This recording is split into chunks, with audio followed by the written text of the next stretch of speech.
Autopsy results reveal more about the demise of Annie, the skinned beagle. A Saturday afternoon blaze destroys an abandoned home, and Republicans hit the polls tomorrow to choose a nominee for the House District 12 seat. All this and more on The Update.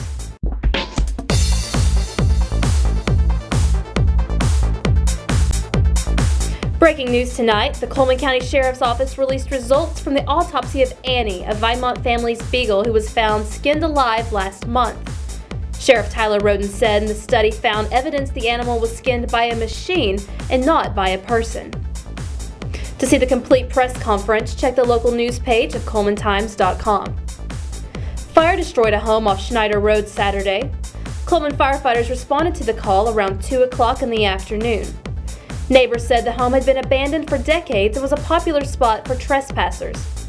Investigators are looking into the cause of the blaze. Firefighters used Class A foam to extinguish the fire due to a lack of fire hydrants and in order to save water during the city's drought emergency. A Blountsville woman became the county's latest traffic fatality. 25-year-old Lakeisha Love Cruz Walker died Friday at UAB Hospital from injuries she sustained in a crash the night before. Alabama State Troopers said Walker was not wearing a seatbelt when she crashed her vehicle on County Road 541 near Hansville. Walker is the 39th person to die on Cullman County roads this year. We'll be back with more after a short break.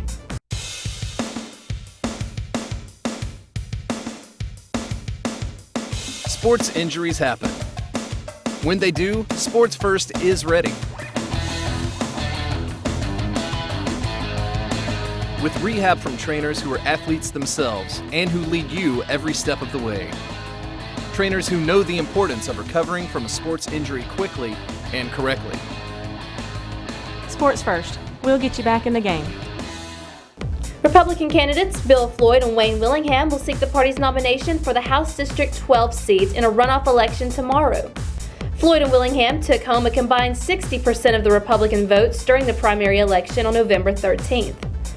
Though this is a Republican primary, election officials said any registered voter in District 12 may vote tomorrow, even if they voted for a Democratic candidate in the primary election. The winner of tomorrow's runoff will go against Democratic nominee James Fields in the general election January 29th.